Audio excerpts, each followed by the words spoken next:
আসসালামু আলাইকুম, কেমন আছেন সবাই? আশা করি নিশ্চয়ই ভালো আছেন। আমি আলহামদুলিল্লাহ আপনাদের দোয়ায় ভালো আছি। তো আজকে আপনাদের সাথে শেয়ার করব ডিমওয়ালা ইলিশ মাছ কাঁচা কিভাবে ভুনা করবেন।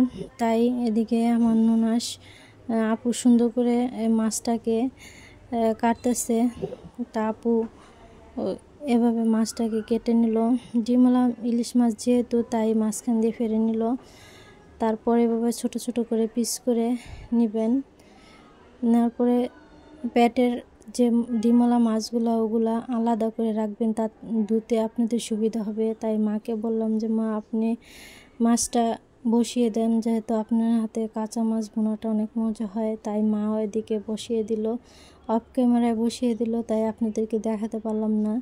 সব মশলা ভালো করে কষিয়ে নেবেন, যত কষাবেন ততই মজা হবে মাছটা। তো এদিকে মাও মাছগুলারে সুন্দর করে দিয়ে দিল। পেটের যেগুলো ডিমের মাছ ওগুলো আগে দিবেন, দেওয়ার পরে এভাবে আলতু আলতুভাবে উল্টিয়ে দিবেন, যাতে মশলাগুলো ডিমের ভিতরে যায়। হালকা একটু পানি দিয়ে 2-3 মিনিট একটু কষিয়ে নেবেন, যাতে ডিমটা একটু শক্ত হয়। তারপরে এই পেটের যে চাকগুলা সেগুলা এভাবে ছড়িয়ে দিবেন চারপাশ দিয়ে। এই যে দিয়ে দিতেছে মা। তারপরে 4-5 টুকরা কাঁচামরিচ দিয়ে দেবেন, 4-5 পিস কাঁচামরিচ দিবেন। যেহেতু আমাদের টমেটোটা ছিল না, তাই টমেটো দিতে পারলাম না। আপনাদের কাছে থাকলে অবশ্যই দিবেন, তো আরও মজা হবে। তো এই যে দিয়ে দিচ্ছে।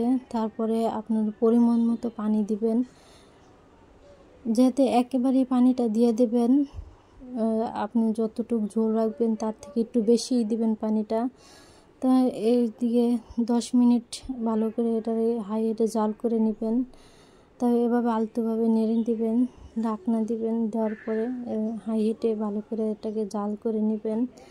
তারপরে যখন এই যে কমে আসবে ঝোলটা, তা আমাদের কাছে ধনিয়া পাতা ছিল না, তাই যে ধনিয়া পাতাটা দিতে পারলাম না। আপনাদের কাছে থাকলে অবশ্যই দেবেন। তা আমার মাছটা ভুনাটা কেমন হয়েছে কমেন্ট